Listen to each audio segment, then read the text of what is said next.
This week, 3 African governments made 3 decisions that could reshape the continent. Mali quietly picked up one of the most advanced combat drones on the continent. ECOWAS made its first real move to patch things up with the Sahel states that worked out of it. And Nigeria dropped over $1 billion rebuilding its air force. At first, these looked like 3 unrelated headlines. Then I noticed one strange thing hiding inside all 3 of them. And once I saw it, I couldn't stop seeing it. I'm not telling you that yet. Let's start with Mali. Mali has been fighting an enemy that refuses to sit still. A convoy leaves Bamako heading north, and by sunset, it still hasn't crossed a fraction of the country. You see, the desert doesn't care how determined your soldiers are. For years, Mali fought this the slow way. Trucks, checkpoints, men walking into sand that never ends. It wasn't enough. So this year, Mali bought something else entirely, their Akinci. If you're watching this video in the morning, know that this machine can stay in the sky more longer than you can stay awake the whole day. It carries more explosive weight than 10 grown men combined. It can pick out the man's face in total darkness from over 2 kilometers up. Now, Mali's defense chief called this a way to neutralize threats wherever they are. One of his officers called it a true combat beast. You don't name a machine like that unless you want the whole region to hear about it. We all know what happened on the 25th of April 2026. Terror fighters hit Mali harder than they had in years. Coordinated attacks tearing through Kati, the base right outside Bamako where Goita lives, along with Sevare, Mopti, Gao and Kidal, all in one morning. The defense minister was also unalived in this attack. That's the backdrop for the Akinci. Goita is doubling down on exactly this kind of hardware, heavier payloads, night vision, the ability to hit fighters in a single strike.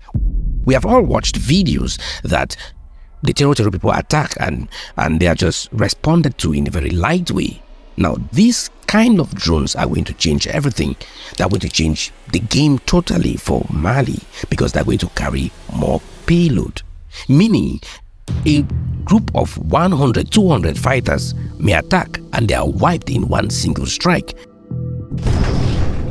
That's a game changer for Mali. The Akinci can carry up to 1,500 kilograms on a single flight. Now, I thought that was where this week's investigation ended. Then I found a second country doing the exact opposite of Mali, walking straight back towards it after years of walking away.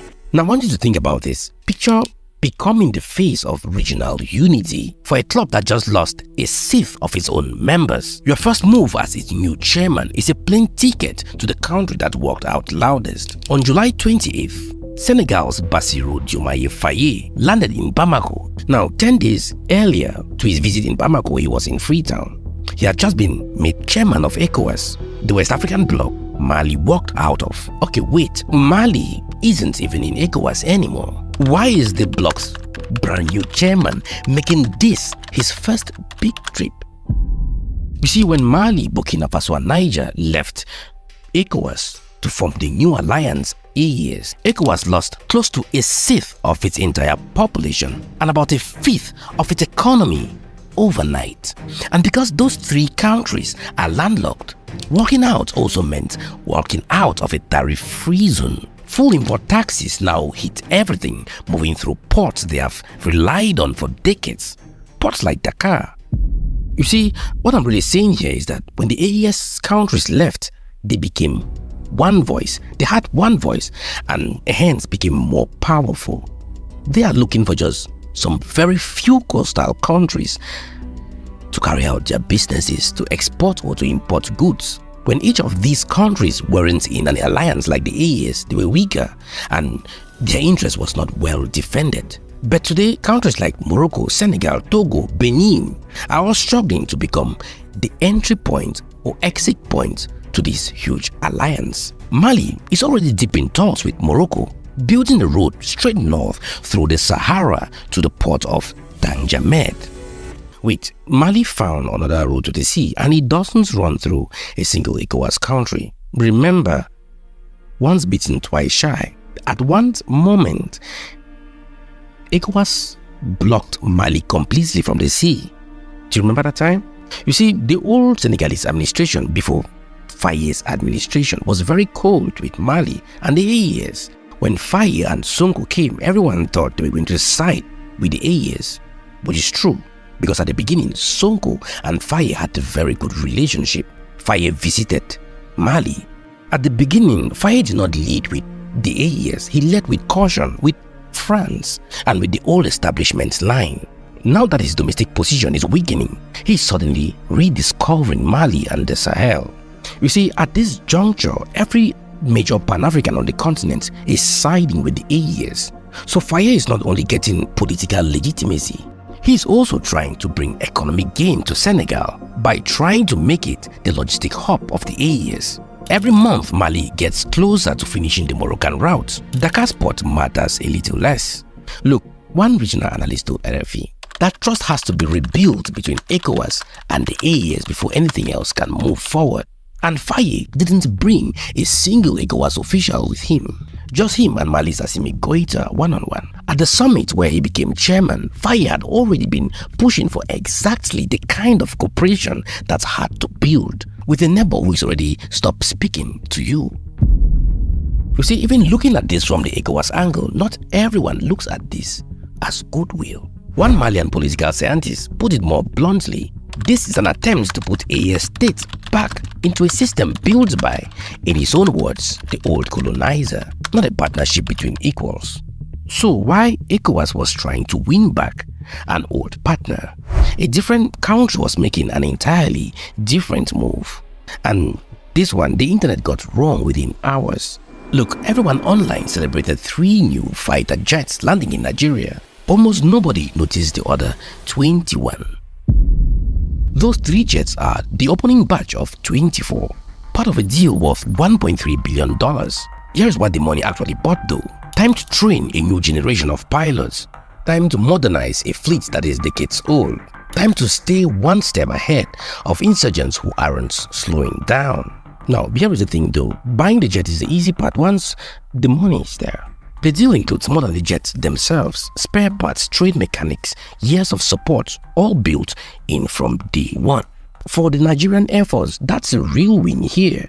Air power that can actually stay in the fight year after year against an enemy that had the advantage of speed and surprise for far too long now. Now, remember the detail I told you I kept finding at the start? Here it is. At first, I thought these were 3 different governments choosing 3 different tools: a drone, a handshake, a jet.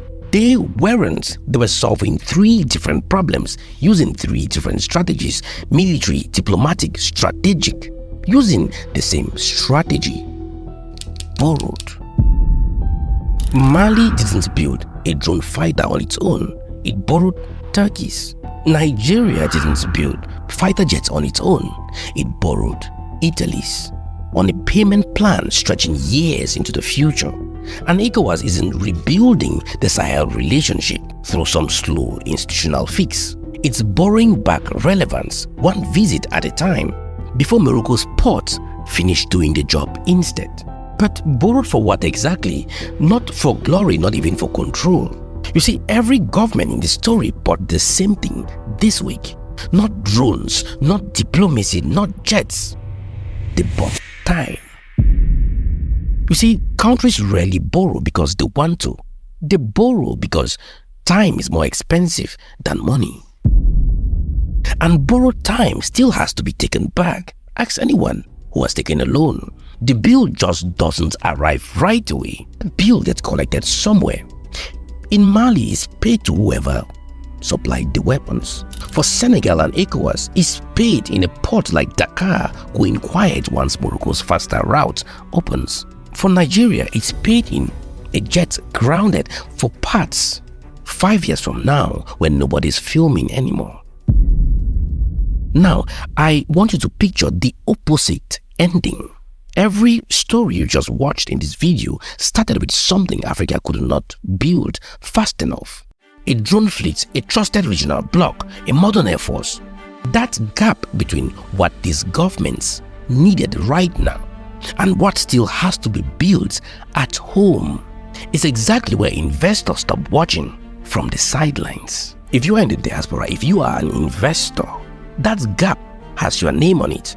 Ibrahim Traore, Assimi Goita, they are doing their part. They are not the ones to build these drones, these aircraft. See you in my next video. Bye.